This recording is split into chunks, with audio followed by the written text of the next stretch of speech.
साथियों नमस्कार। साथियों नमस्कार। आज की चर्चा हम जो जिस जिस जिस विषय पर करने जा रहे हैं वो बहुत ही महत्वपूर्ण है, बहुत ही डरावनी भी है, बहुत ही सावधान करने वाली भी है। और जिस प्रकार की जो घटनाएं हम लोग अपने इर्द गिर्द चारों ओर देख रहे हैं, खास करके अपने देश में, भारत में, वो बहुत ही चिंताजनक है, बहुत ही विषमकारी है। एक ऐसी परिस्थिति की ओर हम लोग हैं, एक ऐसा कहा जाए अगर तो अतिशयोक्ति भी शायद ना हो, जिस प्रकार से हमारे इर्द गिर्द के लोगों की मृत्यु हो रही है, एक तरह का एक नरसंहार की भी अगर हम संज्ञा दें तो शायद ये एक अतिशयोक्ति नहीं होगी। लेकिन अगर हम सोचें इस विषय पर कि ऐसा क्यों हो रहा है और क्यों हो रहा है और क्या, कब से और कैसे क्या करना चाहिए, इन सब विषयों पर अगर बात करें तो कहीं न कहीं हमें समझ में आता है कि शायद कुछ करने की ऐसी आवश्यकता हमें थी जो हम नहीं किए या हम नहीं कर सके, इस देश के रूप में, एक समाज के रूप में, एक प्रशासन के रूप में, एक व्यवस्था के रूप में। और नतीजा हम सबके सामने है। साथियों, आज हम चर्चा करने जा रहे हैं जिस प्रकार से कोरोना या कोविड-19 ने हमारे देश में अपने पाँव पसार लिए हैं, पैर पसार लिए हैं, और जिस प्रकार की घटनाएं घट रही हैं वो बहुत ही चिंताजनक है, बहुत ही डरावनी है। इससे पहले कि मैं अपनी चर्चा शुरू करूं, थोड़ी सी एक जानकारी जरूर दे दूं। मैंने कोरोना वायरस के ऊपर और देश से संबंधित, बल्कि विश्व से संबंधित कई अन्य मुद्दों पर भी हमने अपने चैनल में, यूट्यूब चैनल में काफ़ी वीडियोस डाल रखे हैं। यदि आपको समय लगे तो आप उसे ज़रूर देखें ताकि आपको समझ में आए हमारी भारतीय अर्थव्यवस्था, कोरोना, समाज, 1947 और 2020 की एक तुलना कि 1947 में भारत कैसा रहा, किस परिस्थितियों से दो चार हुआ, और 2020 और 2021 में किन किन परिस्थितियों से दो चार हो रहा है, क्यों आज भारत ऐसे चौराहे पे या दोराहे पे खड़ा है, और आगे क्या क्या रास्ता अख्तियार किया जा सकता है जिससे कि भारत और हम, भारत की जनता, एक खुशहाल जीवन की कल्पना कर सकें, एक कम से कम संतुष्ट जीवन की कल्पना कर सकें। तो इन्हीं सब के ऊपर हमने कई सारे वीडियोज़ डाल रखे हैं। यदि आपको समय मिले तो आप ये ज़रूर देखने की कोशिश करें, चाहें और देखें। उससे आपको लगेगा कि क्या क्या चीज़ें हमने चर्चा में रखी हैं। और साथ ही अब हम आज की इस चर्चा को आगे बढ़ाएं और पुनः एक बार चर्चा को आगे बढ़ाएं, इससे पहले आपसे एक बार अनुरोध कि आप न केवल इसे लाइक करें, शेयर करें, बल्कि सब्सक्राइब भी अवश्य करें। साथियों, आज की चर्चा है जिसका शीर्षक है भारत बनाम कोविड-19। हमने देखा है कोविड को, हमने देखा है कोरोना को, किस रूप से किस रूप तक ये पहुंच चुका है, हमारे देश के लोगों को किस प्रकार से ये लील रहा है, किस प्रकार से एक अपने आगोश में, अपने पास में कैद करता जा रहा है। लोग गाजर मूली की तरह मर रहे हैं। लोग अपने परिवारों के बीच, अपने समाज के बीच से ऐसे अदृश्य हुए जा रहे हैं जिसकी कल्पना भी करना शायद संभव नहीं था। देश एवं देश की जनता में एक तबाही, हाहाकार का मंजर है।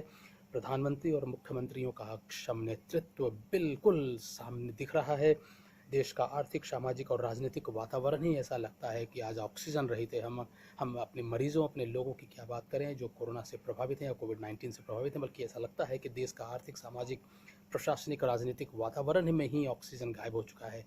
एक जो जिज्ञासा होती है, इच्छा शक्ति होती है, वही अभी उसका सर्वदा, उसका बिल्कुल ही अभाव दिख रहा है। जहाँ तक भारतीय समाज की बात करें या भारतीय व्यवस्था के जीवन की बात करें, भारत आज तबाही के एक ऐसे मंजर से गुजर रहा है जिसे सपने में भी किसी ने नहीं सोचा होगा। चारों ओर मौत का तांडव है, ऐसा तांडव जिसकी कल्पना भी न की जा सके। कोविड-19 के दूसरे लहर ने ऐसा कहर ढा रखा है कि लोग गाजर मूली की तरह इस दुनिया से विदा ले रहे हैं।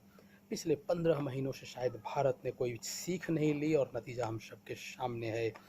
देश की व्यवस्था ध्वस्त हो चुकी है। प्रधानमंत्री और सभी मुख्यमंत्रियों का अक्षम नेतृत्व देश को बर्बादी की तरफ धकेल रहा है। बिना किसी तैयारी के कारण कोविड-19 से संक्रमितों और मौतों की संख्या में भारत रोज नए नए कीर्तिमान भी बना रहा है। कुल संक्रमितों और मौतों की संख्या क्रमशः 2 करोड़ और 2.25 लाख से कहीं ऊपर पहुंच चुकी है। यह एक आधिकारिक डाटा है, और अनधिकृत डाटा की अगर हम बात करें तो लोग 10 गुने तक की भी बात करते हैं कि जितनी मौतें हुई हैं, जितने संक्रमित हैं, उसका 10 गुना तक भी हो सकता है। विश्व में दोनों मानकों पर भारत दूसरे स्थान पर है। देश भर के अस्पताल हों, चाहे वो सरकारी हों या निजी अस्पताल हों, सभी चीज़ों जैसे बेड, आईसीयू, ऑक्सीजन, वेंटिलेटर्स, दवा आदि की भयंकर कमी है। और महिला हो या पुरुष, युवा हो या वृद्ध, सभी बिना किसी चिकित्सकीय उपयुक्त उचित चिकित्सकीय देखभाल के ही अपनी अपनी जानें गंवा रहे हैं। वस्तुतः देश की जो हालत राजनीतिक दलों और नेताओं ने बना रखी है वह आत्मघाती बन चुकी है।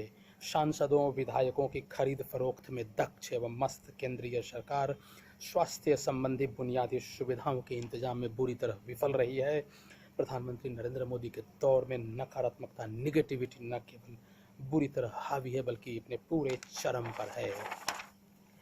कोरोना या कोविड-19 से लड़ने के नाम पर केंद्रीय मोदी सरकार एवं विभिन्न राज्यों की सरकारों ने केवल लॉकडाउन यानी देश बंदी को हथियार के तौर पर उपयोग में लाया है।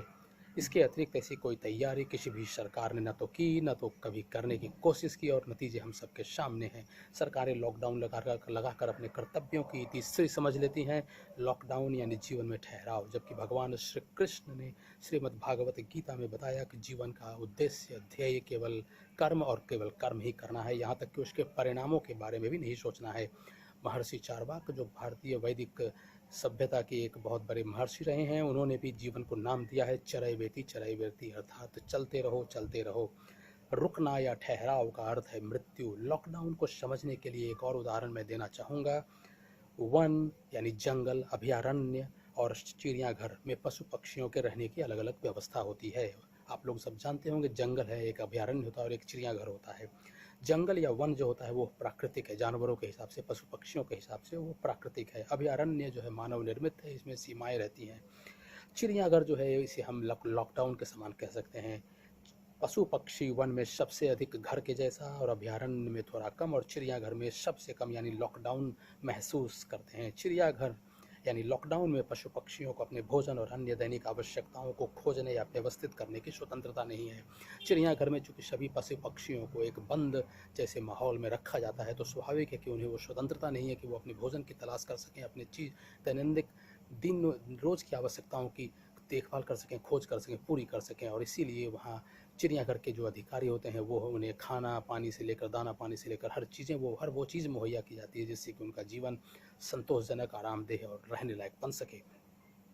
इसी तरह भारतीय सरकार को भी लॉकडाउन की घोषणा करने के साथ साथ अपने नागरिकों और निवासियों को भोजन और अन्य दैनिक आवश्यकताओं को प्रदान करना चाहिए, उपलब्ध कराना चाहिए, चाहे जैसे भी हो, जिस प्रकार से भी हो। भारतीय सरकार को छोड़कर विदेशों में लगभग सभी सरकारों ने अपने नागरिकों और निवासियों को यह सब प्रदान किया, समय समय पर प्रदान किया, लगातार प्रदान किया। केवल भारत की सरकार ऐसी है, जबकि एक हमारा संविधान इसे हमारे देश को एक कहते हैं ना, सोशल वेलफेयर स्टेट बोलते हैं। एक वेलफेयर स्टेट होने के बावजूद भी भारतीय सरकारों ने अपनी जिम्मेवारियों से अपने मुंह मोड़ा है।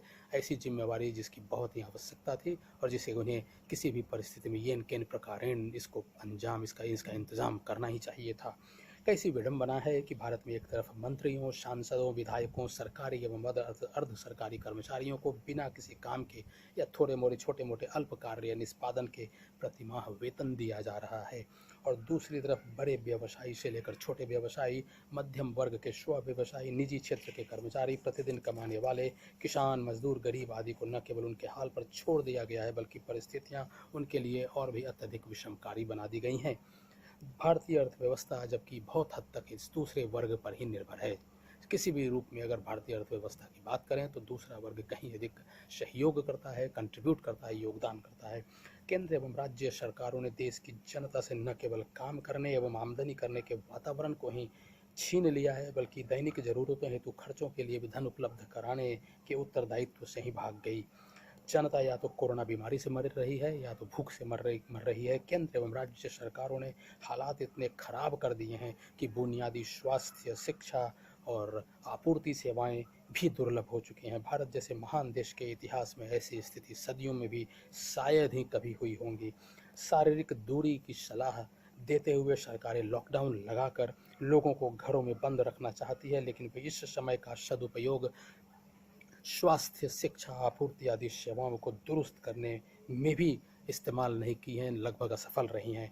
मानव इतिहास में जितनी भी सभ्यताओं ने जन्म लिया है या सफल हुई हैं या लंबे समय तक चली हैं, अस्तित्व में रही हैं, वह सारी किसी न किसी नदी, झील आदि जल स्रोतों के आसपास रही हैं। और इन सब की सफलता और अस्तित्व में रहने का एक महत्वपूर्ण कारण मनुष्यों का एक साथ मिलजुल कर रहना रहा है।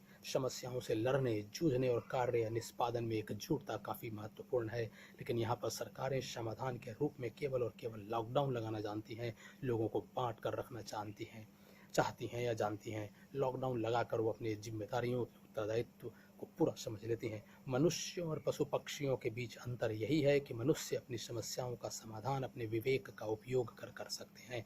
पशु पक्षी अपने अस्तित्व के साथ साथ अपने मृतकों का भी सम्मानपूर्वक निपटारा नहीं कर सकते, लेकिन वर्तमान समय में मनुष्यों का भी व्यवहार पशु पक्षियों के समकक्ष हो चुका है। कितनी दयनीय स्थिति है। जिस समस्या से एकजुट होकर लड़ा जा सकता था, उसे लोगों को बांट कर मजबूत किया जा रहा है। मनुष्य एक सामाजिक प्राणी है।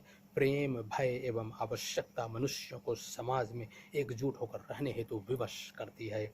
कोरोना या कोविड-19 के जन्म लेने के कारणों पर चिंतन कर इससे निपटने हेतु प्राथमिकताएं बनाना सर्वाधिक महत्वपूर्ण है, लेकिन यह तभी संभव है जब सरकारें सही सोच के साथ सही दिशा में काम करें। लेकिन सरकारें आज निरंकुश हैं, संवेदनहीन हैं, कर्तव्यहीन हैं, अपने जिम्मेवारियों से भाग चुकी हैं। कोविड-19 ने जिन परिस्थितियों को जन्म दिया है, क्या सरकारें अनंत काल तक लॉकडाउन लगाने की हिम्मत रखती हैं? क्या सरकारें 12 महीने, 24 महीने या 36 महीने का लॉकडाउन लगाने का हिम्मत रखती हैं?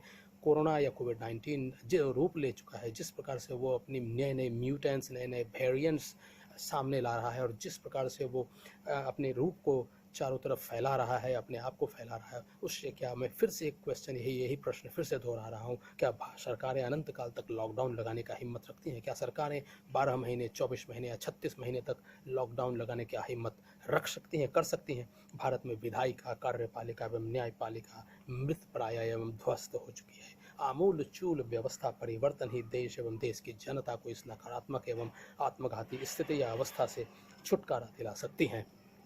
साथियों, जिस प्रकार की परिस्थितियां हमारे इर्द गिर्द आज हो चुकी हैं, वो बहुत ही एक दुर्भाग्यपूर्ण है। बहुत ही क्या कहा जाए, एक परिस्थितियों को बहुत ही विषमकारी बना चुकी है। और इसका नतीजा, इसका परिणाम सिर्फ ये हो रहा है कि आज हम जो देख रहे हैं, जो सुन रहे हैं, जो समझ रहे हैं, अपने इर्द गिर्द देख रहे हैं, कहीं ना कहीं कोई ना कोई खबर ऐसी आ जाती है जिससे पता चलता है कि आज हमारा मित्र, परिवार का रिश्तेदार, मित्र या साथी जो है हमारे समाज से, हमारे बीच से उठकर चला गया।